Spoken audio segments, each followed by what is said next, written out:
Yun mga idol, good morning, good morning. So, nandito pa rin tayo sa Pagod Food. Siyempre, kakagising lang natin. Bali, pakita ko lang sa inyo yung view dito sa labas ng transient. Ayan, bali may lamesa nga pala dito, tambayan. Ayan, pwede rin kayo mag-inom dyan sa gabi. So, mamaya mga idol, alis na rin tayo. Painit lang tayo dito ng konti. So, yun mga idol, update ako. Ayan pala, t-shirt po. Mamaya nga pagbalik. Siyempre mga idol, first destination natin ngayong araw, ayan, dito sa Banji Windmill. Okay, was out. Ayan guys, may t-shirt ulit. Idol, so ngayon nandito na tayo yan. Umiikot na yung mga windmill dito. Ayan. Siyempre, marami pa dyan mga idol. Yun, sunod-sunod yan. At ayan sila. Meron gagi. Second destination natin mga idol, dito naman sa sikat na mga pinupuntahan ng riders. Makikita nyo to mga idol sa mga post nila, yung bridge sa tabi ng dagat. Sa dami ng pupunta dito mga idol, halos ito talaga yung pinupuntahan kapag pupunta ng Ilocos Norte. Sa Pagod Food lang yan mga idol. Ang pangalan nga pala nito ay Patapat Bridge. Mga idol, nandito na tayo sa Patapat Bridge. Ayan. Bali yan siya mga idol, sobrang solid. Haba rin ito. Mamaya tawid tayo mga idol. Lapit tayo doon.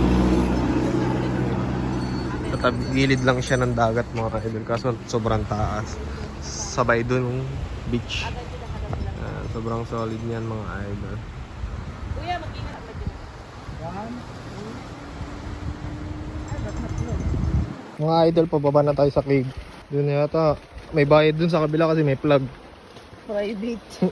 Ayan, papasok tayo. Social lang cave namin guys. Nakapayong pa kami.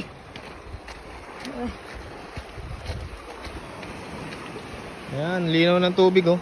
Kitang-kita mo yung mga... Wow, lamig dito mga idol oh, sa cave. Mini cave. Uy, hinampas tayo ng alad. Cheers! Bali mga idol, ito yung third destination natin. Ayan, yung cave. Mga idol, makita tayo dito. Ang ganda dito, sobrang hangin oh. Taas na natin. Hindi sila makakayat, nasa baba lang sila. Sa TikTok yun, dati maganda yan eh. Kaso daw, ano yan, namatay na yung may-aring matanda. Tapos sa mga maganda daw dati yan eh. Ito Papabayaan na. dapat Nakita naman na kanina eh. Okay. maganda yan. Sikat yan sa ano, napabayaan lang, maganda daw dati. Mga idol, daming naabandonado na dito. Dati daw sobrang ganda dito eh. Yan o, grabe, sayang. Dami pa dun sa unahan mga idol. Kagaya dito, may jet ski pa dun oh. 3, sayang. Sobrang ganda pa naman ang lugar mga idol. Tabing dagat lang talaga. So, may mga flat screen, daming gamit sa loob. Kompleto pa talaga. Napabayaan lang. Ito yan oh. Hanas Beach Resort. Tag-init. Yan, halo-halo tayo dito sa Blue Lagoon. Yan, may windmill pa dyan mga idol. Halo-halo muna tayo. Idol, bali mag-alas 5 na rin, kaya bumaba na tayo dito. Sana Yan, ito yung view dito mga idol. May upuan rin kami. Then syempre meron tayong banig dyan. Yan, sobrang ganda ng view dito at hangin mga idol. Sarap lang mag-relax. Then syempre mamaya maliligo-ligo na tayo pag saktong 5 na.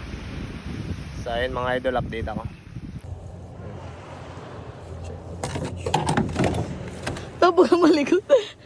Okay na? Wait lang. Ayos ka muna. Ngayon, umayos yung mukha kanina. Iba-iba yung itsura. Kinakabahan niya ako sa cellphone.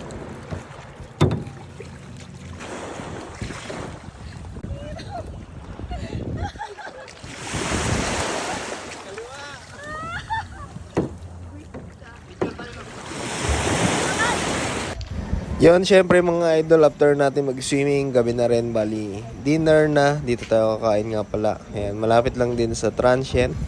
Syempre mamaya ang madaling araw, bibiyahin na ulit tayo pa uwi ng Bataan mga idol.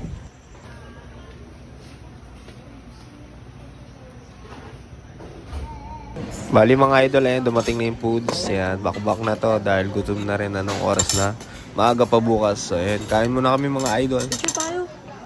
Mga idol, pauwi na tayo. Goodbye house. Siyempre. Yan, 2:18 pa lang na umaga. Yan, paalis na tayo dito sa Pagudpod mga idol, Ilocos Norte. Yan, salamat sa Mayan Transient mga idol. So, ride safe mga idol sa amin. Bali ito mga idol, biyahe na kami. Meron kaming almost 560 kilometers. Ayan, manggagaling kami sa taas, bababa. So, yun lang mga idol, tiplex na rin kami, dire-diretso na to, labas na nito yung exit ng dinalupihan mga idol sa Exitex. So, yun lang mga idol, salamat sa panonood nyo. Sheesh!